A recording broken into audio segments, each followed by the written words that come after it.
everybody, and welcome back to The Practiced Life.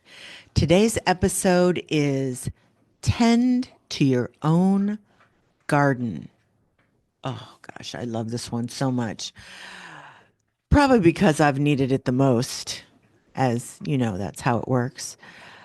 But remember, I don't know, maybe it was in my younger days, one of the most offensive things, like the cuttingest things you could say to somebody was mind your own business. Remember that? Remember when mind your own business was a bad thing? Well, we advance in our learning and our growing. We expand our understanding of what is healthy and what is empowered living. And now I'm starting to think that mind your own business was a wise gem.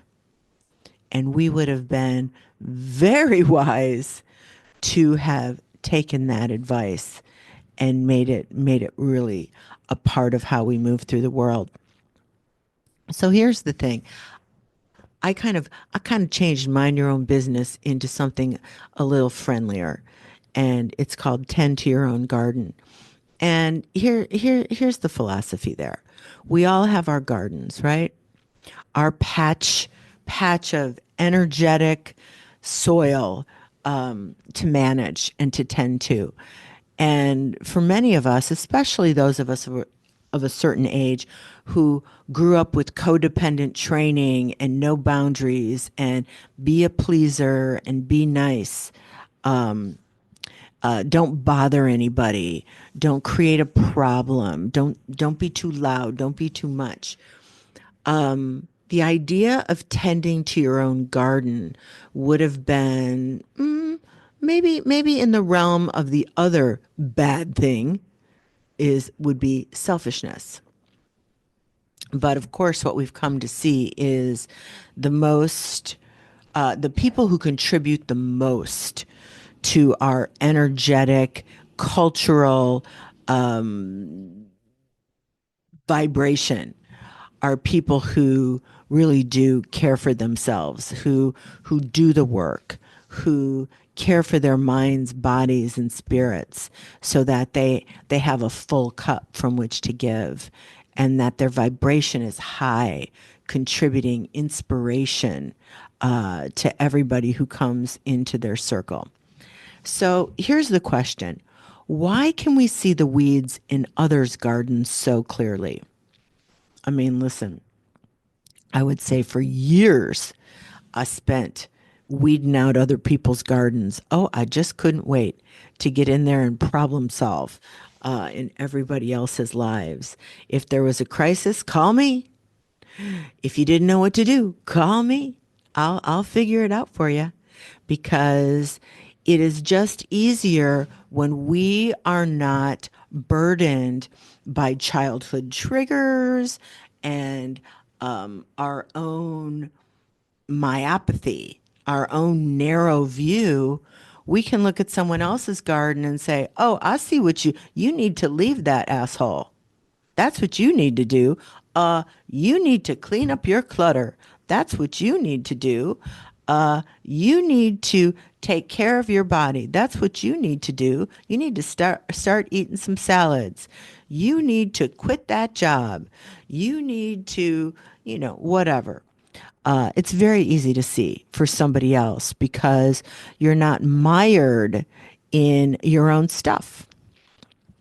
But when it comes to your own garden, let me tell you, most of us just put on our blinders and we just walk around the weeds. Yeah, I know there are weeds in my garden. I can't see them. I'm not going to pay attention to them. I'd much rather look at your garden and help you pluck out all your weeds.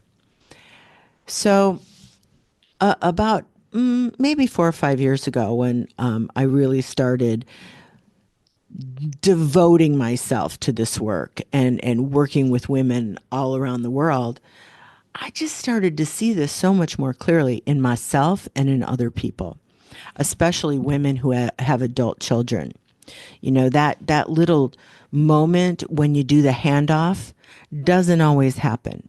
And, you know, you'll have women still overly involved in their adult children's lives, almost crippling them from making their own decisions. And that keeps that mom out of her garden doing the work she needs to be doing and continuing to expand and grow and create and innovate. So once I could see that for myself and for others, I thought, you know what? You do no one a service by butting into their lives. And let everybody, you don't know what's on their soul plan. You don't. You think you know what's best for other people, but you don't. You don't know what's on their soul plan. You don't know what they're supposed to be doing. Let it be. I mean, if you got little kids, guidance, guidance, guidance, but no, there's a certain point where you're going to do the let go and you're going to let them tend to their own gardens while you tend to yours. And what a wonderful example if your children and grandchildren can watch you tending to your own garden masterfully. Mind, body, spirit, always expanding, always growing, always taking care of self. I mean, I can think of no better example. So, gosh, this was many years ago. My dad and I, Stan, bless him, Stan's going to be 89 soon. We were talking about something, and you know, he's from the era and trained me a little bit this way, where you have to do things, even if you don't want to do them. There's just things you have to do. And I just turned him around on that, and I said, Dad, at a certain point, everybody gets to do what they want to do. I mean, you don't get to strike anybody or murder them, but everybody gets to do what they want to do. If people want to come to an event, they come to an event. If people don't, they don't. If people want to continue to educate themselves, they can. If they don't, they can't. Let people do what they want to do and give yourself the same liberation. Now he throws that back at me all the time. When I tell him, Dad, you need to come to this thing. And he's like, everybody gets to do what they want to do. And I go, okay, Stan, you're right. You're right. And that is true. That is true. Tend to your own garden. I look at my own garden today. It's really quite beautiful because I've been tending to it. And I keep my focus on the things I want to work on the things I want to expand, on the things I want to add to my life, the things I want to heal in my life. You know, it's an ongoing process. None of it's one and done. So I look, it's just like a garden. You pull the weeds, you take care of the parasites, you attract the butterflies, you try some new, you know, dahlias, you try some new plantings, you care for it, you pray over it, you water it, you enjoy it, you enjoy the smells of it and the sights of it. You enjoy it. You live in your garden. You live in your garden.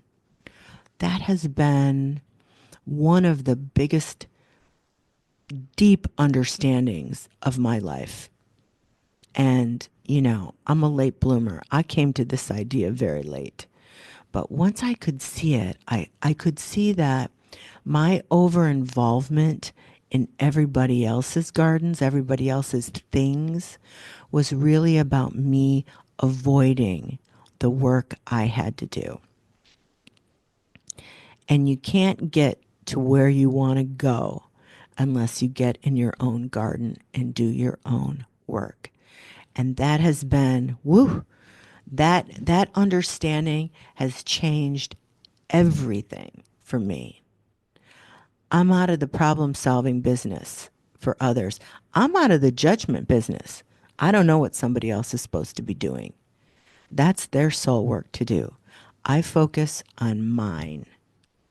And when I find myself getting a little too excited about what's going on with somebody else, I come right back and say, "What are you avoiding, madam?" And I say it with compassion, because what I understand now is I will be tending to my garden till my last breath. I will be releasing, I will be healing, I will be noticing with curiosity my triggers and wounds from many, many years ago. And when I notice them and bring light to them, I can let them go.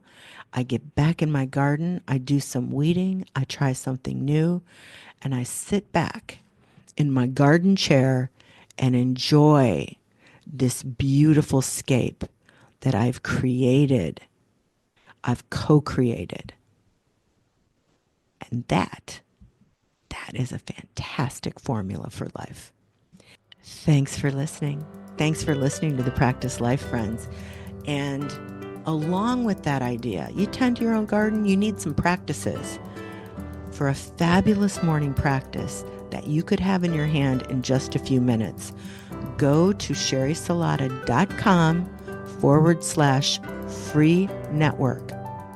You're just going to input your info and you'll be able to stream the morning magic practice in 2 shakes.